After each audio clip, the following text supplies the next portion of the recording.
And then I read some rumors about myself on Twitter today. And I went, well, I said, that's the first I'm hearing of that. I don't know if there's back channels. I don't know what the deal is, but I heard this rumor. And to quote Hans Landa, I love rumors. You know how April one day, just like back in April, oddly enough, while I was at Nick and Kayla's, like just disappeared, just left.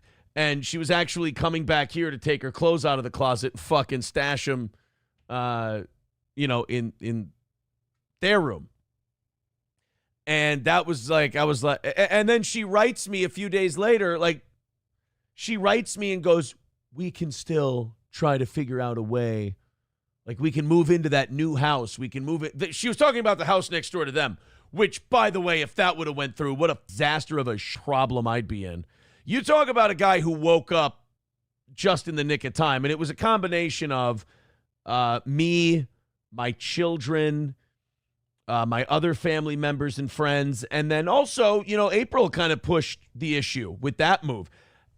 When people are drinking and doing drugs, they're not thinking straight. She thought if she did that, like somehow that would make me like okay with all of the shit that the kids weren't okay with and all of that stuff. And she thought that would somehow, like I was doing something wrong and her moving a bunch of her clothes and shit would be like, oh, now he'll know that he's I'm like, no, you out of your fucking mind? So tried it for less than a week and I was like, this is fucking retarded. I'm out of here. I'm done.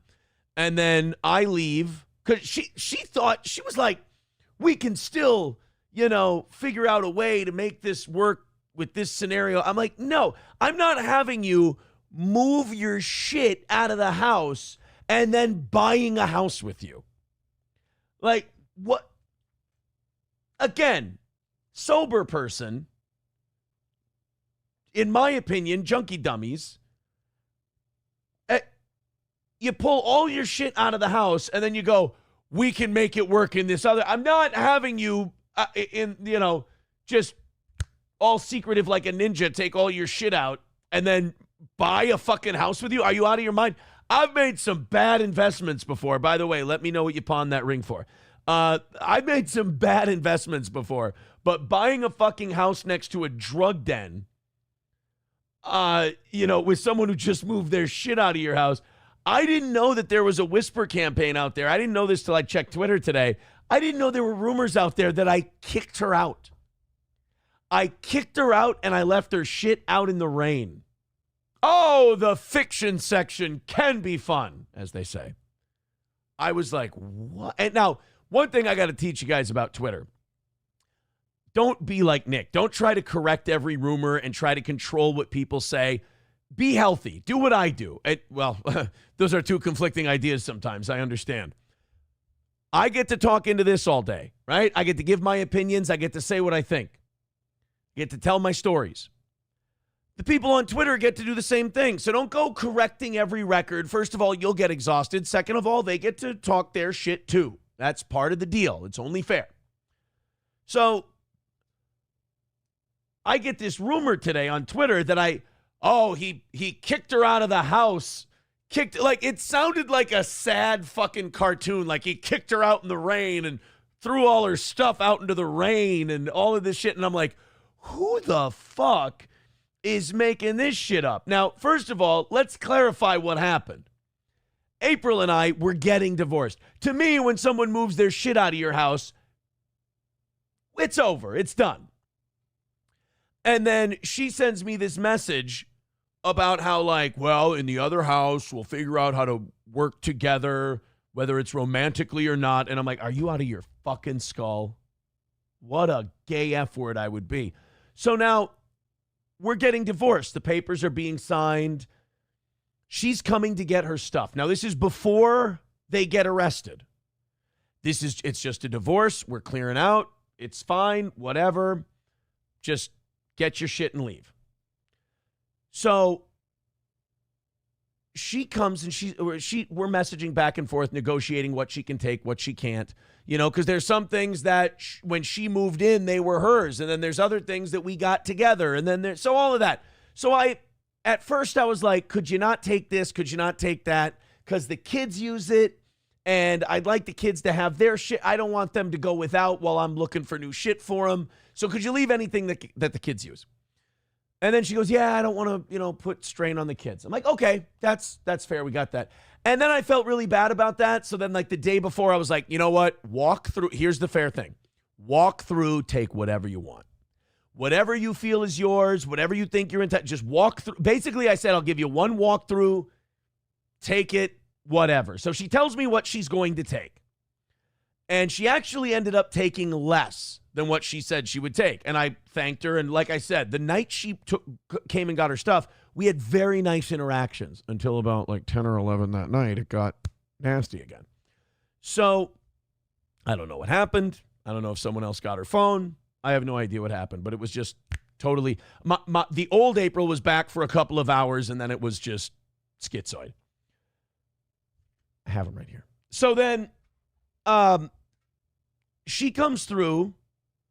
She takes both of the TVs upstairs and downstairs. I got to go shopping. I found a great deal on an awesome TV. I'm really happy about that. She left more furniture than she said she was going to. She left the bed that my middle child sleeps in, which she could have taken if she wanted to. She didn't. I was like, wow, that was really nice. Thank you. She had some stuff in the garage that she couldn't get that she wanted to take. Okay, cool. She said, I'm going to come get it next Thursday. And I said, all right, sounds good.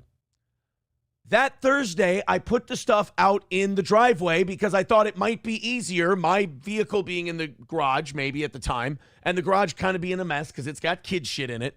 I take all the stuff out of the garage. I put it out in the driveway. I've got to do Misery Loves Company at 3 o'clock. So I sit down to do Misery Loves Company. They haven't came and picked the shit up yet. And I'm like, that's kind of fucking weird. Okay, whatever.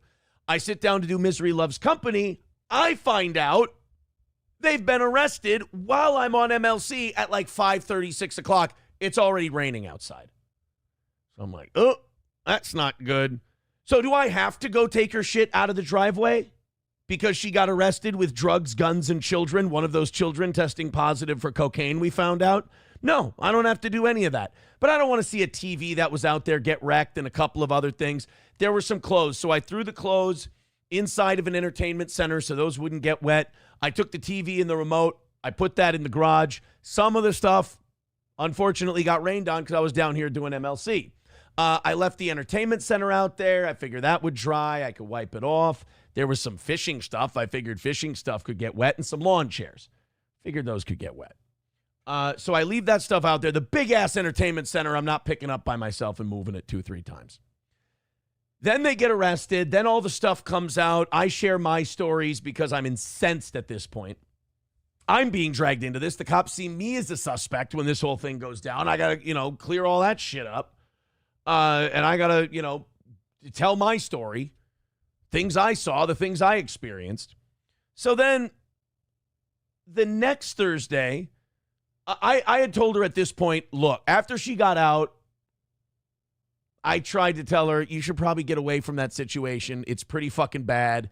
These people are not good for you. They're going to drag you down. She said, nope, you dragged me down. Your show has made my life unlivable, blah, blah, blah. I'm like, okay, I see what this is. Not taking responsibility. Little Nick. Okay, fine. I said, talk to my lawyer. I'm not going to deal with this gaslighting and this bullshit. We'll talk through my attorney. We start talking through the attorney, and she starts, I told her I'd give you one walkthrough to get all of your stuff. And I gave her that one walk. She went through the house. I left. I was gone at boxing. Then I went shopping. I gave her all. She said, I need another hour. Can you stay away? I gave her another hour. I stayed away. I'll be honest. When it came to getting her shit, nicest fucking guy in the world. And she went through. She grabbed all her stuff. She even put more stuff in the garage. I said, you can take that. That's fine. So she comes to get the stuff that Thursday. The lawyer says, oh, by the way, she also wants this thing that's in the house, this thing. And she starts putting dollar amounts next to the things she wants out of the house. And I'm like, well, this is a vindictive move because she fucked up. And now, she wants me to pay for it. And I'm like, no. She had one walkthrough to go through the house. I'm sorry. Absolutely not. But you can come get the shit that I left. Now, I left it out. I brought it back out to the driveway from the garage for one simple reason. I figured they were still using. They had just gotten out of jail for felony drug possession. I mean, who knows what kind of state they're in? All this stuff is flying around. I'm saying what I'm saying. No offense. I don't want her in the house. I don't want her in the garage. She can say that's mean. Nick can say I'm a horrible guy. Fine, I'm a horrible guy. I didn't trust them. I don't trust them. I don't want them in my home. I don't want them in the garage. I don't know what they're capable of. So I put the stuff in the driveway. I don't want I lock all the doors. I don't want them doing any of that shit. So they come by, and I also told my lawyer, I don't want the Riquetas at my fucking house. I don't want these fucking people there. I don't know what they're capable of. Nick's a fucking lunatic. He's a narcissistic sociopath, in my opinion. I don't know what the fuck the guy's capable of. I'm not worried about handling myself. He's a fucking twig like that if you had to, but that's not what I'm talking about. I'm talking about if I'm not home, who knows who goes where, stuff gets vandalized, what have you. So I said, I don't want him there. Well, they gave away the game in the Keanu DMs, and April gave away the game in some text messages she sent when she admitted that they were there. All of them. All of them were here to pick up that shit. I had exclusively told my lawyer, absolutely fucking not. They didn't care. They didn't give a shit. So this idea that I left her and I threw her out of the house and I put all her shit out in the rain. If you've got somebody on that side telling you that, then in my opinion, that would mean they're still fucking using blow and they've lost their goddamn minds. Because that is fucking crazy talk. At any rate, I saw that on Twitter today and I was like, wow, that fiction section sure can be fun, but I don't know if you got two people you can trust. You can trust someone who's lied every step of the way from the minute they got arrested to this day, or you can trust the guy who's told you what happened and he may be a little, maybe a little shitty about it, but everything he's telling you that's happened has come to pass. I believe my track record speaks for itself. My ex-wife, the first one, told me something today when I picked up the kids. She goes, yeah, one time she was talking to your cousin and she said something that I thought was really weird at the time, but I kind of let it go. She said, there's 3 things I've wanted in life: a nice house, a nice truck, and a nice boat. And April and I were together. She goes, I've got the nice house and I've got the nice truck. And I'm like, she goes, now I just need the nice boat, and then I've got everything I want. And my ex-wife goes, she never said anything about having you. She never said anything about the kids.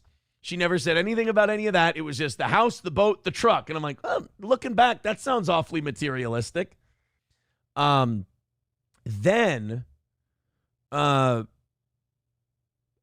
kind of, she started talking to me about that. We got on that vein of conversation. And she's like, yeah, when she didn't mention you in any of that, I thought that was very strange. And I'm like, well, now looking back in hindsight, it's easy, but it does make a little bit of sense.